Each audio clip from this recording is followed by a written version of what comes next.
Hey, welcome back. I'm Johnny Hughes. Let's talk about something that holds more people back than lack of skill, lack of resources, or lack of opportunity: confidence. Or more specifically, the lack of it. You know that voice in your head that says you're not good enough, that tells you to play it safe, that makes you second guess yourself right before you're about to do something big? That voice is costing you opportunities, relationships, and the life you actually want. But here's the good news: confidence isn't something you're born with, it's something you build. And today, I'm going to show you exactly how to build it. Let's go. Here's the problem: most people think confidence is a feeling you have to wait for. They think confident people just wake up feeling sure of themselves. So they wait and wait and wait for that magical day when they'll feel confident enough to take the risk, have the conversation, or go after what they want. But that day never comes. Why? Because confidence doesn't create action. Action creates confidence. Let me say that again because it's the most important thing you'll hear today. You don't act because you feel confident. You feel confident because you act. Look at these two people. Same challenge, same level of skill, but completely different outcomes. The one who waits for confidence stays stuck. The one who acts despite fear, that person builds confidence with every step. Because confidence isn't a prerequisite for action, it's the result of it. Every time you do something that scares you and survive it, your brain gets new evidence. Evidence that says, I can handle this. I'm more capable than I thought. And that evidence is what real confidence is built on. So the first thing you need to understand is this: waiting to feel confident before you act is backwards. It's like waiting to feel motivated before you start exercising. It doesn't work that way. The confidence comes after you take the first step, not before. And I know what you're thinking. But what if I fail? What if I look stupid? What if I'm not ready? Here's the truth: you probably will make mistakes. You might look awkward. You're definitely not ready. And that's exactly why you need to do it, because the only way to get ready is to start before you're ready. This is the confidence cycle. It starts with action. Doing something even though you're scared. That action gives you experience. The experience gives you evidence, proof that you can handle it. That evidence builds confidence, and that confidence makes the next action easier. Then the cycle repeats, and each time it does, your confidence grows. But notice where it starts. Not with confidence, with action. You have to take the first step even when you don't feel ready. That's the price of admission. All right, so how do you actually build this confidence? Step 1, start small. You're not trying to give a TED Talk tomorrow. You're trying to build evidence that you can handle uncomfortable situations. So pick something small that scares you just a little bit. Speak up in a meeting, make eye contact with a stranger, post something online you'd normally keep private. Send that message you've been overthinking. Small actions, low stakes, but they push you slightly outside your comfort zone. Do one of these every day for a week. That's 7 pieces of evidence that you can do hard things. Watch what happens. The first time is hard. Your heart races. Your mind screams at you to stop, but you do it anyway, and you survive. The second time is still hard, but less. The third time, you notice the fear is quieter. By the 7th time, it's becoming normal. This is how confidence builds, through repetition of things that used to scare you. You're literally rewiring your brain's threat detection system. Your brain learns, oh, this thing I thought was dangerous, it's actually fine. And once your brain learns that, the fear shrinks. Step 2, collect evidence, not validation. This is huge. Most people are trying to build confidence by getting other people to approve of them. They're looking for external validation.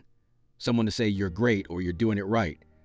But external validation is fragile. It can disappear in a second if someone criticizes you or doesn't respond the way you hoped. Real confidence comes from internal evidence. What's the difference? External validation is they think I'm good. Internal evidence is I did the thing I said I would do. See the difference? One depends on other people. The other depends only on you. External validation is nice. It feels good. But it's not reliable. Internal evidence is rock solid. Every time you keep a promise to yourself, you're building that wall. Every time you do something hard and follow through, you're adding another brick. And over time, that wall becomes unshakable. That's real confidence. Not I hope they like me, but I trust myself to handle whatever happens. Step 3. Reframe failure as data. This is where most people's confidence dies. They try something, it doesn't go perfectly, and they take that as evidence that they're not good enough. But that's not what failure is. Failure is just data. It's feedback. It tells you what to adjust, not whether you should quit. Think about it like this. If you're learning to cook and you burn the first dish, that's not evidence that you're a bad cook. It's evidence that you need to adjust the heat.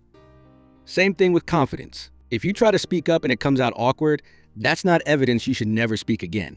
It's evidence you need practice. That's it. Just data. Look at this. Every expert was once terrible. Every confident person was once insecure.